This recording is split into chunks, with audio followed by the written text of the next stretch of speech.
control.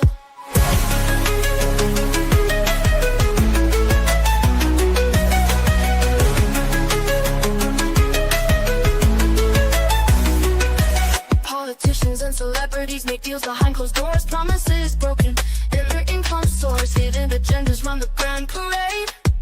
In the circus, choose to masquerade. Believe me, I wouldn't lie. I've been given money, power, and fame to keep you in line.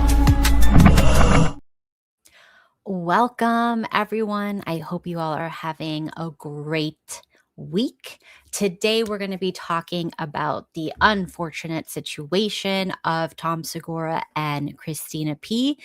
Getting separated and possibly getting a divorce soon. So, fans have noticed for some time that they've stopped recording their very popular podcast together. And, like the show, I watch the show. So like I have always loved them. They're very funny, but there were some things that before we start, we are talking about a divorce and I don't know what happened and nobody knows what happened. So we're just going to be kind of speculating today on some signs that may have led to what happened and just like opinions of people online and stuff like that. So, we're not saying we know for sure. So all we know is, right, it's one of the biggest podcasting couples ever. They built an empire. They have a whole studio with multiple different shows underneath them. And yeah, like they met in comedy. So they were both comedians, got married, had kids, started a studio, whatever, all that stuff. The only thing we know was on, I think, Tom's side so far that they split amicably. They're co-parenting, continuing their business, and continuing to podcast. That's all we know. We don't really know anything else. So everything else from this point on is going to be speculation, psychology, things that we have seen them do in shows, what it could mean, what it might not mean, and whatever. Let's just get into it. But if any of you guys watching have watched the Your Mom's House podcast days and you know about both of them, like let me know in the chat if you know who they are, because like I want to know, like if I'm the only one of you guys that know who these people are. And if you don't, it doesn't matter because what we're going to be talking about is going to apply to everyone. So we'll be discussing some warning signs, right? So things like couples survive building a big business together. Does being business partners, like change the dynamics? And celebrities, like, is that going to be different for your relationship? And we're going to talk about like comedy because what might apply to regular everyday couples is going to be a little different when we're talking about two comedians. All right. So do you guys kind of respect when celebrity couples do not talk about their spouse and they do not bring their spouse around them? Like they kind of keep their lives separate. Like if they're both famous, let's say they're two famous actors, they don't really talk about the relationship. They don't really go places together. Maybe they like take a photo or something down like the red carpet and then move on. Or do you think like, it's fine for them to be very open with it, that it's more about who they ultimately are as a couple? Like it doesn't really matter if you're private or not private. People are going to talk anyways, so just be public. Who cares?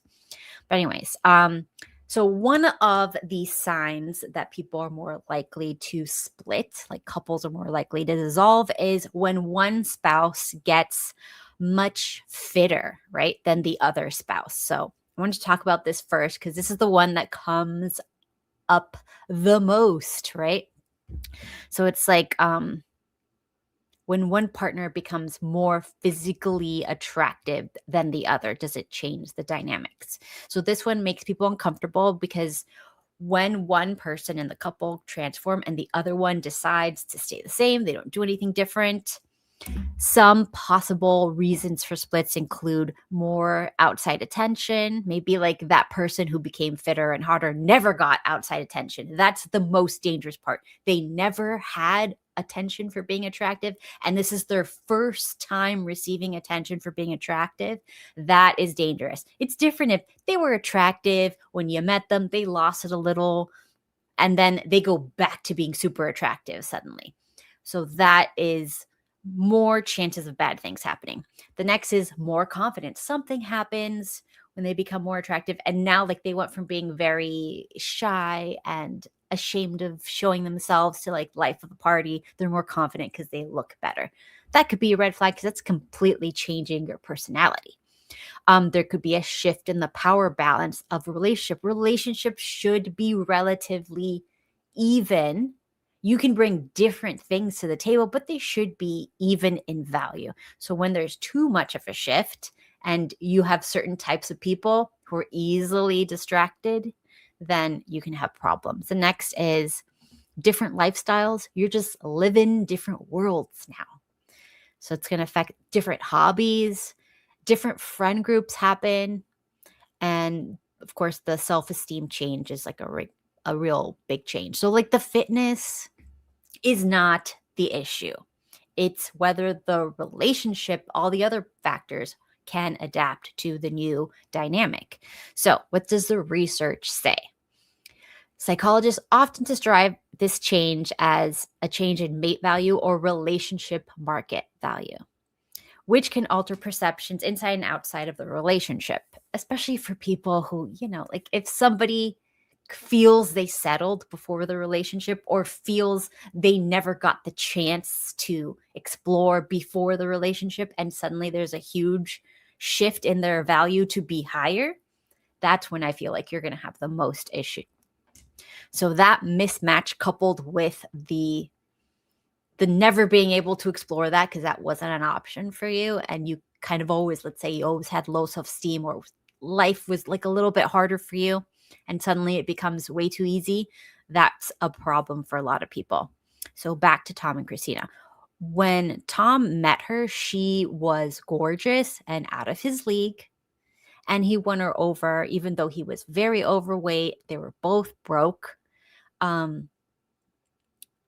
So like I have pictures. Let's see.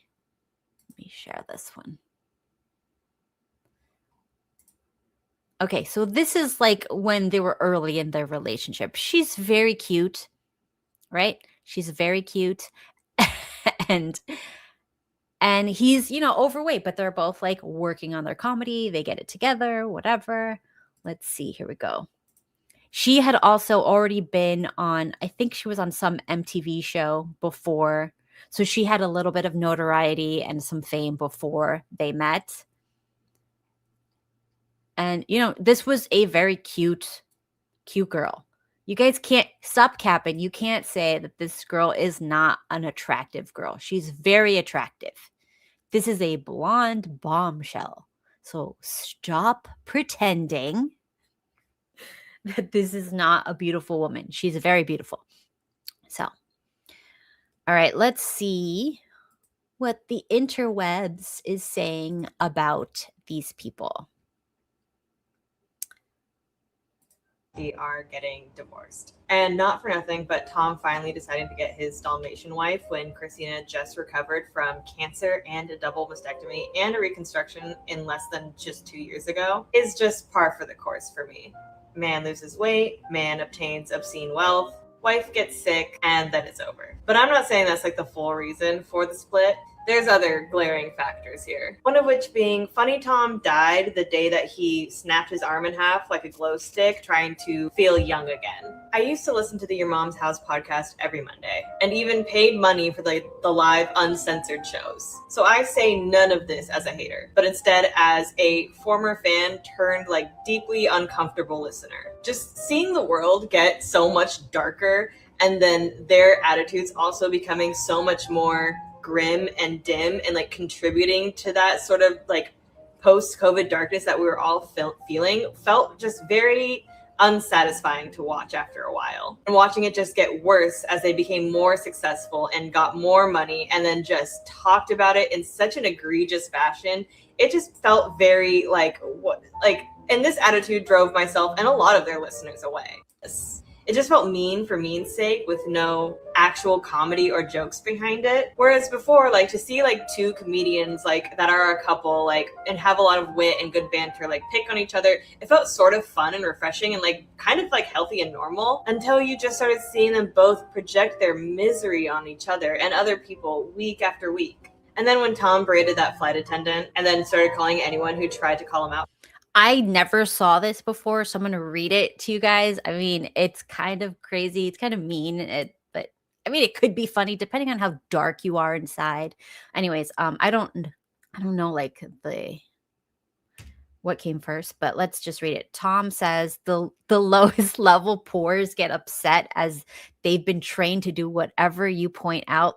They're happy to do what I'm told, servant mentality. They don't value time because their time is worthless. You are specks of shite on a washcloth, and washcloths belong in the trash. Okay, and then he goes poor and like pointing down. It's calling a service worker a C word for doing her job, like you think she had options. She is just singularly in charge of checking bags. It's the callousness to humanity that bothers people, blah, blah, blah. Okay, then Tom says, all the poors and losers have the same response. Oh, you were inconvenienced. Well, you should accept it. That's what me and my dumb poor family have done for generations. This is why you're poor. I don't know. I'm just going to say, look, I don't get why he feels the need to say this to the internet and he was incredibly poor for a very long part of his life. So to say stuff like that, it's a little, I never saw that he did this before this came out. So this is new for me, but it's not a good look. I personally, I'm a little off put. Like he's calling people poors and making fun of them. I mean, I watch Your Mom's House all the time and they do make fun of people, but it seems a little more nuanced. This maybe because it's just written out doesn't seem very nuanced and seems kind of mean spirited. Like he's just become too big for his britches. Like now what's it called? He's got his money now. So now he thinks he deserves certain things more than other people. And this is a real psychological phenomenon that people have when they go up in social class. We cannot stop it. It's almost impossible to stop it. You will always have this psychological thing happen to you. When you move up, you will look down on people below you. You will think because you did it, they have no excuse to climb out of poverty. Wherever you are, whoever is a little bit lower, you're going to think lower than. This is just unfortunately very true for humans. We are hierarchical. Whatever. But that's just how we are. So the second you go up, there is an actual disgust reaction to people in lower social classes. That is why people get mad at the wealthy. Like, how dare they do? They literally think of everybody else as like cattle or like animals to be used. Like they don't think of you as people. And I don't even think it's their fault. I just think there's no responsibility when you are wealthy now. Before we had some sort of checks when it was smaller tribes, it would be the person in charge. They were not responsible just for themselves and they didn't just have all this opulence because the tribe would like off them. But we don't, when the wealthy are so distant from the peasantry, which is the rest of us, then they start to look at us as like animals to be used and discarded, and they just don't have any respect. And it's really like, don't ever think any wealthy person or any person with power is coming to save you. That's not going to happen. I mean, there's always going to be exceptions, but they are exceptions because they prove the rule that people are just more likely to look down on you if they have more than you to a certain extent, right? So be very careful with that. And I think a lot of what we consider like maybe classism, racism, and all that stuff stems from just looking down on people who are lower in the social hierarchy. And yeah, you have to really fight against succumbing to this as a human being. It's a hard truth to take in. So yeah, I think he just succumbed to it, and he thinks it's funny, and his comedy is going to change. It's the same thing that happened to a lot of comedians as they became more wealthy. They become unrelatable. They become kind of unfunny to the rest of us because we don't really have that. We can't really relate to them anymore. So it's just, and then there's a thing of like, the higher you go, the harder you're going to fall. So when he goes really high up in fame and status and whatever, he's going to be criticized more harshly now for doing mistakes. Whereas if Tom was poor and said something like that, we'd probably just laugh it off and ignore him. But since we know he has like private jets and stuff like that, and now he became friends with Brad Pitt and his head's going to explode, it's going to be harder for us too. So just something to keep in mind. We're trying. We're all humans. We're all animals. We're animalistic. We're doing the best we can, you guys. Anyways, let's go on. Tour. Like a maniac. I know. Okay. You have 2 kids. How old? Yep. 6 and 4. This is like almost like abusive, right? How much he tours. It's horrible. Is that an issue? Yeah. You talk about it? Oh, on air on this show? No, but in private, yeah. It's horrible. It's terrible. Why don't you talk about it on there? Yeah. Okay. 4 and 6. You like your fucking life, Christina? You. All right, I'm not going to say anything about that. Like, you can tell beneath the surface that there is something going on that we don't know about as just regular people, fans watching. There's definitely something. And we'll talk about that when we get into like working hard and what that does, what psychological things come into play. Okay. Let's talk now about when one spouse becomes much wealthier, like all of a sudden. Now, usually the male is more wealthy than the female, but we're talking about like your marriage, when you're married and you tend to have like enough money to have a family, you tend to be very stable, and marriage actually makes marriages more stable. But then when it gets to an extreme point, the extreme point is, I would just say the number. I'm just going to go ahead and make my opinion in this part for the number. I would say the number is more correlated with, if the 2 people split, would they both be rich? That I would say would be like the number. If that's more likely to happen and there's any conflict, you guys would be less likely to want to resolve the conflict, because you're like, we'd both be great if we split up, right? That's not a good place to be in. I think both people need skin in the game, and both people need to suffer greatly to split up the family. So that's why I believe, in my opinion, there should be lots and lots of prenups out there with clauses. Whoever wants a divorce gets nothing.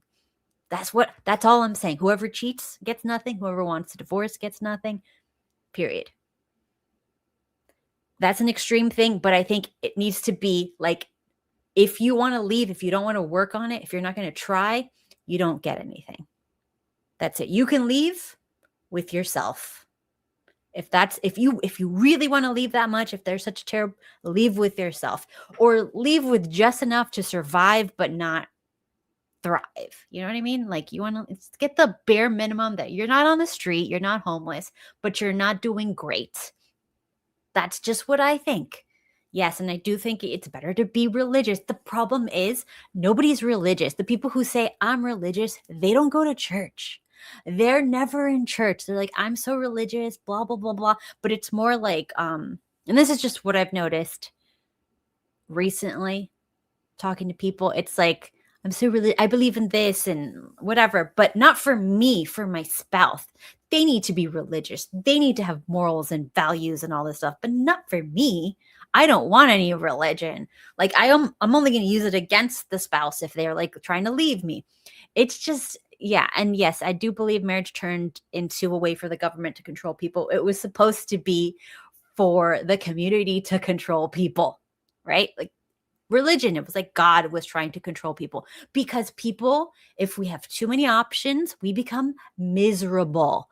FOMO creates misery. So if you feel I could leave this covenant, right, and do even better, like I'm not going to get ostracized by my community. I'm not going to be, broken, homeless on the streets. I'm going to easily replace and do better with, the next person I date, whatever. If you believe that, that's going to create your fear of missing out. And it's going to create a lot of, like, anytime anything goes wrong, which is a normal thing in a relationship, you're going to resent them and you're going to want to leave. I'm not saying everyone, I'm just saying it's more likely to happen. And I'm just saying that this is one of the reasons why we don't have a society where people are held accountable for breaking up families and marriages and promises. We don't have a society where that happens. Everything is very like narcissistic and just do you. And if it doesn't work out, just leave. And the people who suffer are the entire communities because we are never safe. If anyone can leave at any time, that means none of us are safe. And if none of us are safe, now it's like, should I become friends with this person or will they steal my spouse? Should I go to this party or, will something happen? Like everything becomes like everybody's trying to poach everybody else and everybody's trying to one up everybody else.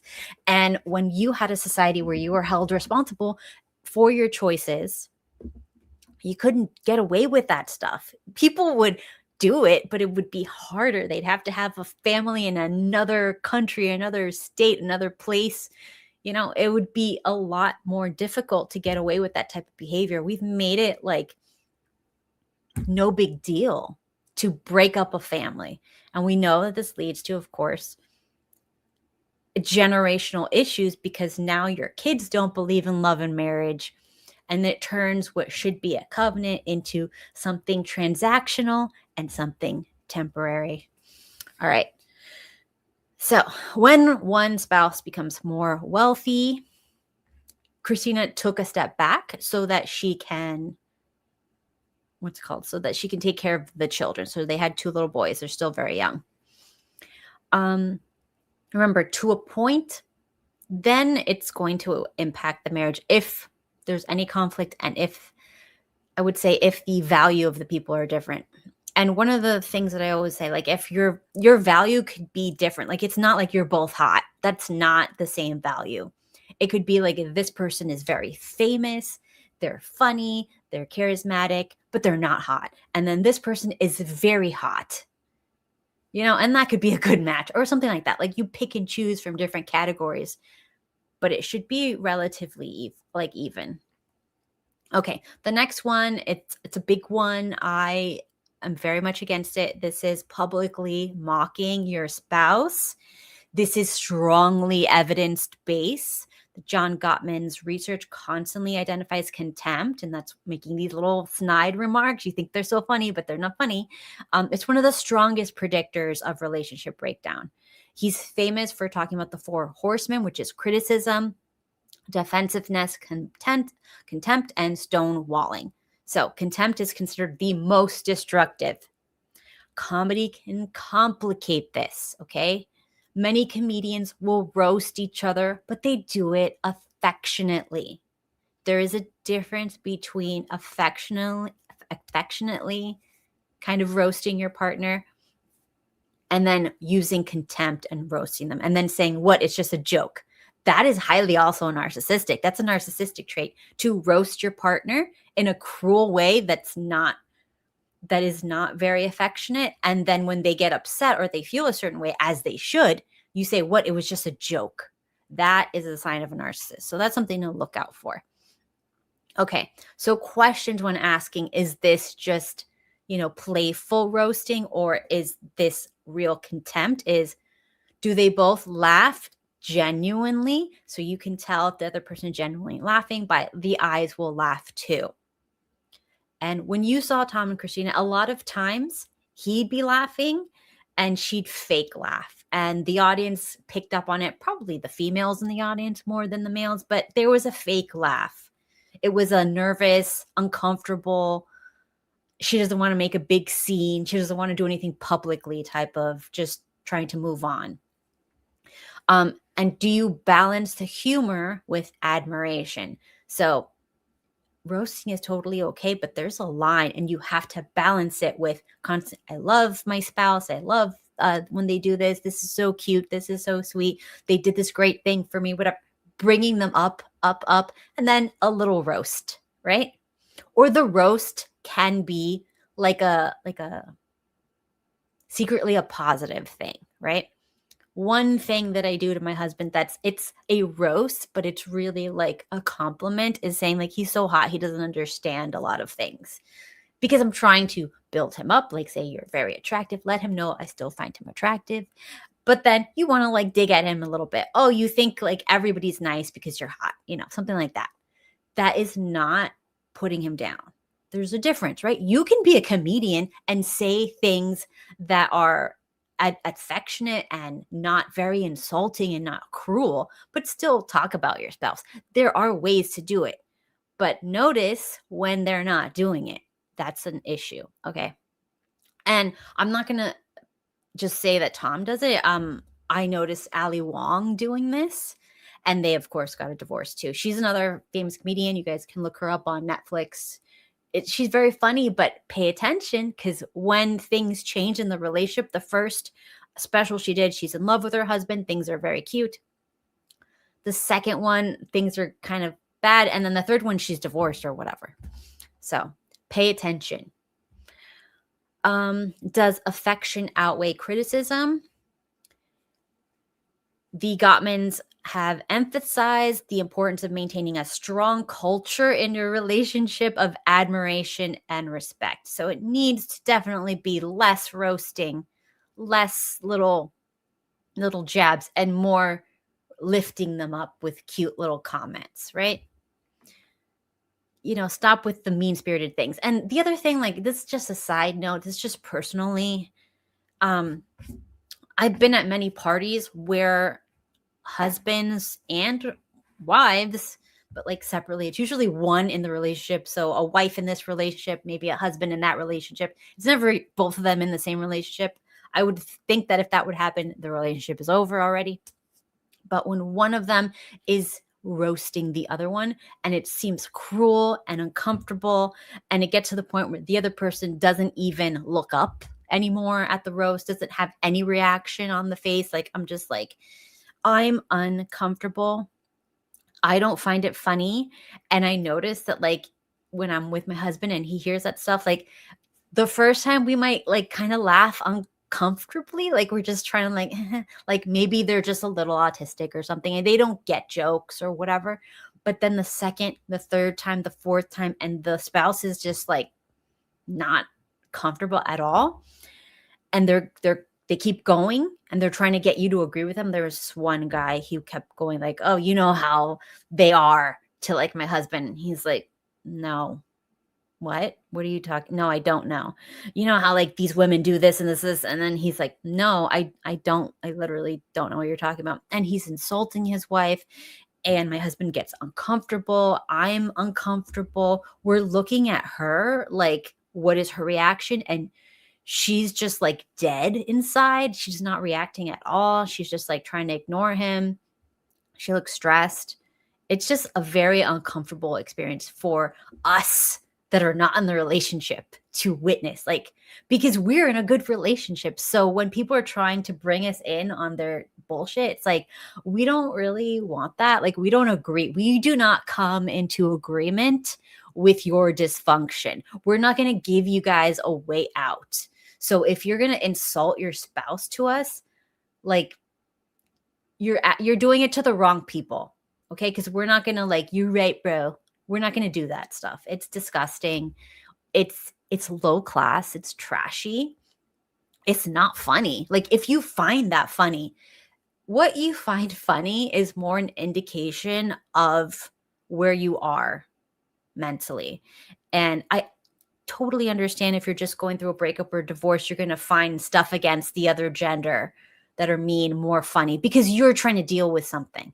I 100% understand, but then you're going to get over it and you're going to be in a good relationship and you're not going to be saying that stuff, because if you keep doing that, now we have a problem because now you've moved on, supposedly.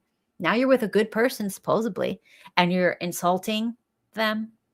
It's a little much. But anyways, it's not good. And now we're just going to go to another pivot. Constantly joking about remarrying or marrying up and thinking this shit is funny. Okay? When does a joke stop feeling like just a joke? This is fascinating psychology. Even if intended as comedy, repeatedly joking about I'll just get another wife or my next wife. Tom's done this many times and I was uncomfortable. Even though I thought like they were both fine with it, I actually got uncomfortable. Or my next wife, whatever. This normalizes replacement thinking. Experts on relationship communication emphasize that couples build emotional security through repeated signals of commitment rather than ambiguity. Persistent jokes that undermine security land differently over time, depending on the context, but it is going to degrade your relationship. So, what do you believe about jokes, guys? Let me know in the comments. When someone is giving mean jokes, do you think it's always funny, or do you think there's a point where it's like, hey, why are you finding this funny? Why are you doing this? And I'm just going to say, like, it's very narcissistic when people joke at your expense all the time. Like, I don't like it. When we were talking about Akash and his wife Jasleen, and she was constantly joking about him and roasting about him, and then he was trying to one up her with like really horrible jokes, I guess, to like balance the power. Us as the audience were very uncomfortable. It became very toxic as the viewers, as them with their it just became toxic, and how they were just not understanding and accepting that it was toxic all around. And it's probably fine since they're both relatively young and they both have something to bring to the table. She's young and hot. He's wealthy, whatever. But eventually that's going to erode their relationship. We already know that as people. That's why we felt it and we were like mentioning it because we're like, maybe they don't see it. Maybe they need to pay attention more. Anyways, couples who praise each other publicly. Research on happy couples finds successful relationship maintained far more positive than negative interactions. So Gottman famously discussed roughly a 5-to-1 ratio of positive to negative interactions during conflict even. That's when they're fighting. They're still more positive. You're very smart. You always get this right. I know you can do this, but this made me uncomfortable when you did or said this, whatever, something like that, right? Like it's more positive, and then you say your little criticism and then go back to positive. Like they call it like putting a criticism, sandwiching in compliments, but it should be more than just 2 compliments. It should be 5 compliments, 1 criticism. Even in the heat of an argument, couples who are very happy do that. That's going to blow you guys' mind, but it's true. So let's compare couple A. My wife is incredible. My husband is my best friend versus my husband is useless. My wife drives me insane. So like, is it funny? No, it's not funny. And I understand sometimes you're in the heat of the moment, you're arguing, things slip out. We're human. If you don't sleep, you don't eat, you get a little bitchy. But bring it back and bring in the positive interactions. So the next one is corn use. All right, we're not going to say the word, but we know what we're talking about. So I'm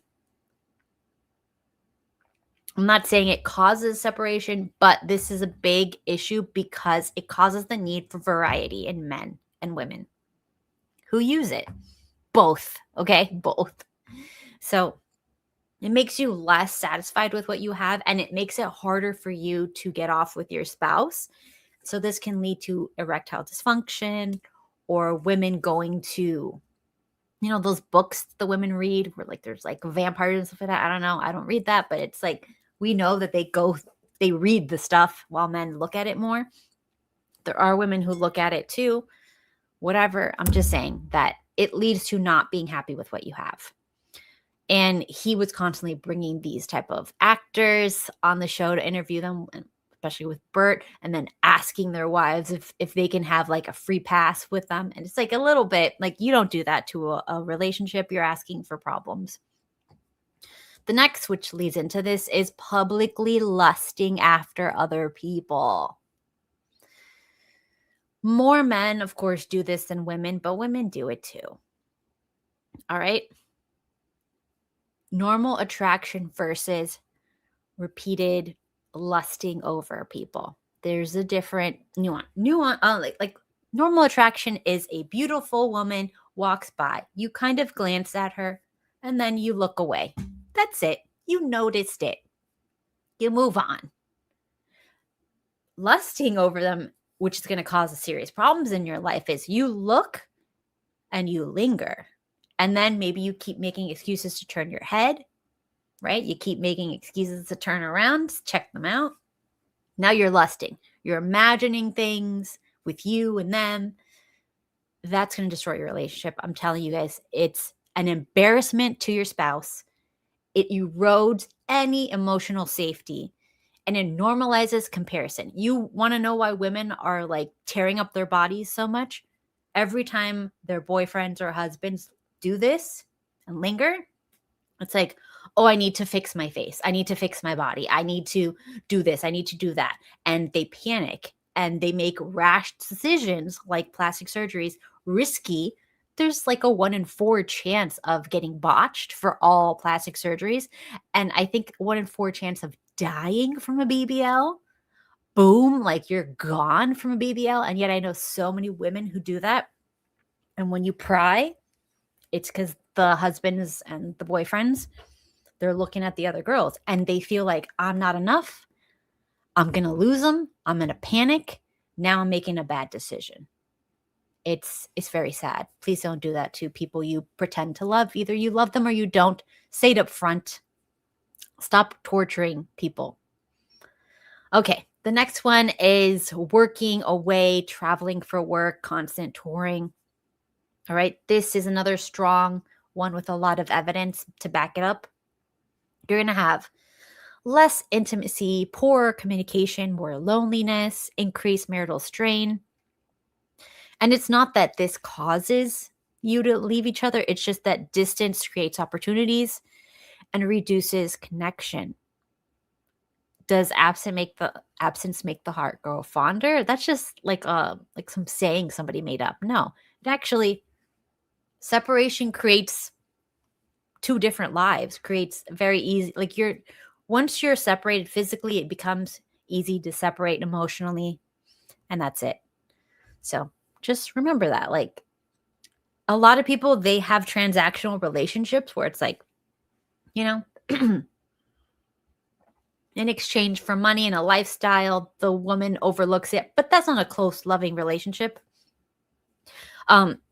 Because we know a lot of people who are more like wealthier and they're at like their end of lives when they work with my husband. You can kind of see where this ends up. Like these transactional relationships, they end up with one person gets a sickness or whatever. The other person is like, this is a transactional relationship. I'm not going to take care of you. And the whole thing blows up. So just remember that. Transactional relationships will be not there in the hard times.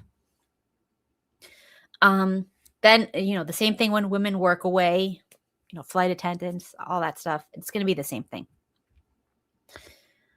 The next one is building a business together. This can be hit or miss, and this usually misses. So the good things are you have shared goals. You can have financial success together, which is great. And then teamwork. The bad thing is there's no separation between marriage and work. Disagreements that affect the business go home. Disagreements in the relationship go to work. Public pressure. So you have to pretend you're not fighting with your spouse because everybody fights a little bit when you're working. So that can kind of leak in. Leave work at work. Leave home at home is very hard. Usually, like if you work separately, you have like a break to think about maybe like a fight or disagreement you had with your spouse, and then you can come back more calm. If they're there while you're not thinking about it, you're kind of like in a stressed out state still. Not always, but this is something that can happen. A lot of successful couples who work together, they kind of like mitigate this by working in different sections of the building or whatever, different offices. And then they might see each other in the evening, you know. So they keep a little bit of distance while still working together. The next is successful couple illusion. Celebrity couples can look perfect publicly, but we don't see the difficult conversations, exhaustion, the parenting stress, the private conflict. Like when Christina was talking about like Tom is gone all the time and she has to do all the burden of the children alone. She's lonely. Nobody's helping her. Sure, maybe they can afford help, but she wants him. She signed up for him and her raising their children, not her and some nanny. So it's going to create problems because this stuff was not discussed before. And it's a weird thing to discuss. Imagine like you're both broke. He's sleeping on a mattress on the floor and you're like, okay, we want to get married. What happens if we become very, very financially successful, but I have to be away from you? How long can I be away from you? And if you have young children, how long is it okay? People don't have these conversations, especially when they start out broke. So you don't know until you're there and now you're screwed. All right. The next is Christina did have a cancer diagnosis. And there is, of course, online, they always say that, what is it? Most women who get a cancer diagnosis, the husband leaves, right? Let's get into that. So a 2009 prospective study of 515 married patients with cancer or multiple sclerosis, which is very devastating, found that 20.8% of women diagnosed with a serious illness experienced separation or divorce, compared to 2.9% of men. Women were 6 times more likely to experience marital dissolution after diagnosis compared with men. With the wealthy patients that my husband has, I have noticed this 100% of the time, except for one with Alzheimer's, but he was actively cheating. So I don't know if that counts because she didn't know any better. So he's like, I'll stay with her because she doesn't know any better because she was like gone and he was just, I guess, cheating. But I don't know. I think that might be a special case because she's out of it. So it's kind of like she's passed. I don't know what you guys want to make of that one. I was uncomfortable to hear that. But it is what it is. Anyways, so the full picture is a little bit more nuanced with that stuff. When they did much larger populations, like a 2022 review examined 15 different studies, including over 263,000 cancer patients and 3.4 million controls, concluded cancer does not appear to dramatically increase divorce rates overall. In fact, cancer patients were slightly lower than the general population in divorce. Some cancers, such as cervical cancer, showed higher divorce rates, but results varied considerably by the type. Okay, so my interpretation of these results, when your cancer is the type where you cannot be intimate, right, or it affects your intimacy, and I'm thinking like having no boobs for a while and feeling completely crazy and unattractive for a while or not being able to have sex, that could lead to more rates because now you have like stress and no stress relief because we know intimacy is how couples usually like repair when they're stressed out. That's just my thoughts. We don't know. This is, studies can't tell you the why. They can only tell you the statistics. All right. What researchers generally agree on is illness places stress on relationships from caregiver burnout. So like, let's say if we don't know this, but Christina's a caregiver, she's going through cancer treatments. He's still traveling. He's not there with her for the treatments. He's not there with her for like the pain and the suffering and whatever when she's down. So she's going to feel completely betrayed. You can't really hire somebody to replace that role because she doesn't have her parents anymore. She doesn't have like siblings, good relationships with any family members. He's kind of her whole world. And for him to like just be like, I have to work, I don't care, and go work anyways during that can cause definitely problems.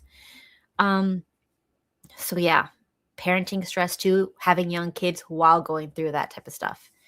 These things happen, and you have to think about them, right? So maybe a good thing to talk about before you get married is if one of you gets some sort of chronic or severe illness and you cannot do certain things, how are we going to mitigate that? What's acceptable? Travel away, not travel, like what can we do? Just talk about these things before, even if you're dead broke. Anyways, let's see. Do you guys think that serious physical illness changes some marriages for the worst and then strengthens some for the better? Because I've seen both.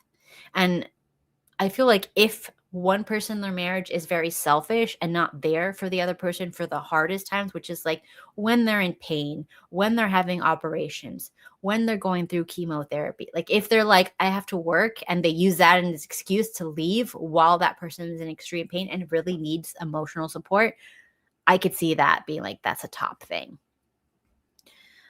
So in the end, we don't know exactly what happened. We're all just observers in this, and that's it.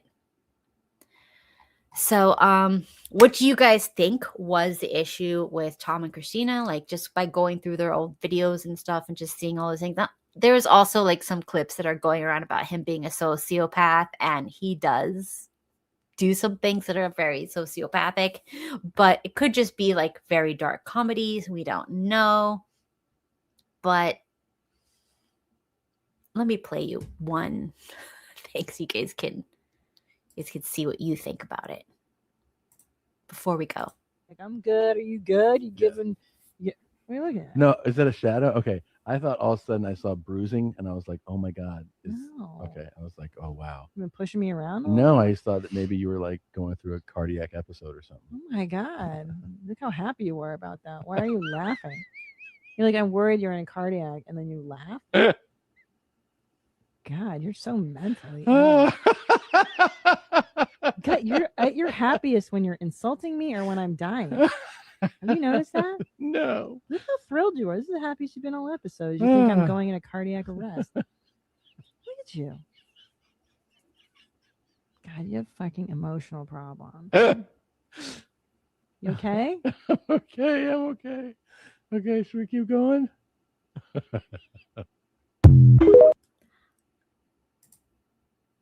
So, alrighty, guys. I mean, take that as a joke, if you will. She wasn't laughing. It was a little uncomfortable. If you guys want to say, this is dark humor, you just don't get it. All right. But I'm just saying, if you were joking and your spouse, your significant other has that face, maybe like bring it back and just realize, they're uncomfortable with it. It's uncomfortable sometimes to watch people like that, but sometimes I do understand a lot of people, especially on the spectrum, don't get nuance. There's like a nuance. So if you're on the spectrum, let's just say maybe don't insult people as your brand of comedy, because it's going to be hard for you to know when you've gone too far or not. That's all I'm going to say about that. But anyways, I hope you guys have a wonderful rest of your day. And I hope all the best for Christina and Tom. And put in the comments, do you think he's going to replace her with like some young hot skank? Because remember, he had this whole thing where he was obsessed with women with like lots of like neck tattoos or something like that. He was like, he wanted one of those. It was really weird and uncomfortable, but he's into some weird stuff. Put your thoughts in the comments. I am very interested in what you guys' take on the whole terrible situation is. And well, we hope the best for both of them. And I hope Christina and Tom and the kids are doing well. And I will see you guys next time. Love you guys. See you all later. Bye.